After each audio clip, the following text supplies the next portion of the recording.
Manggasang waterfalls nga nahimutang sa barangay Tagbao, inaneng nakabihag sa mga turista tungod sa talagsaong katahom ni ini. Ato kining suruyon, pinaagi ni ining report. Sa Bukirang Barangay sa Tagbao, Dakben Sugbo, nagpahipi kining paraiso. Tinaaw nga sapa, gilibutan sa kakahuyan tungod niini mabatyagan usab ang kabugnaw sa dapit. Apan luyo niini, nagtago ang matahom nga busay. Alang sa gusto mo doon sa dapit, musubay sa sapa, apan ikinahanglan nga maayo ang panahon ug dili dako ang tubig.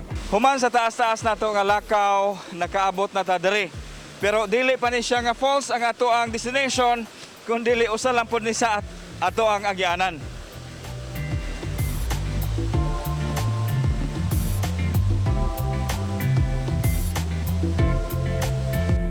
Samtang nagkaduol kami sa dapit, nagkalisod usab ang among giagian tungod sa dagkong mga bato o sa kadangog nini. Pipila ka metros miabot na kami, apang ikinahanglan pa kaming mukanaog sa pangpang subay sa dagkong mga bato. May na lang kay adunay makawayan nga among gigunitan ug duna usay migiya sa among agianan.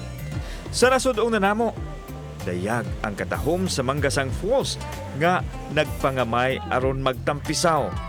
Blue-green ang tubig. Kalami kaayo, langoy-langoyan.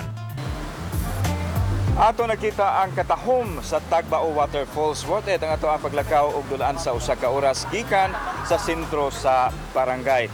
Kining naasoy nga busay i-develop isip usa ka tourist attraction at the same time tinubdan sa tubig sa mga mulupyo diri sa Bukirang Barangay.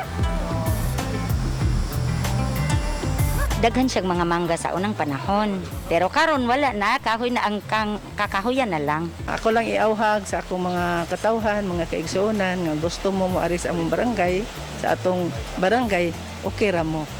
Welcome. Gawa sa turismo, plano karon sa MCWD nga himuong tinubdan sa tubig alang sa mga mulupyo sa kabukiran. We are here, no?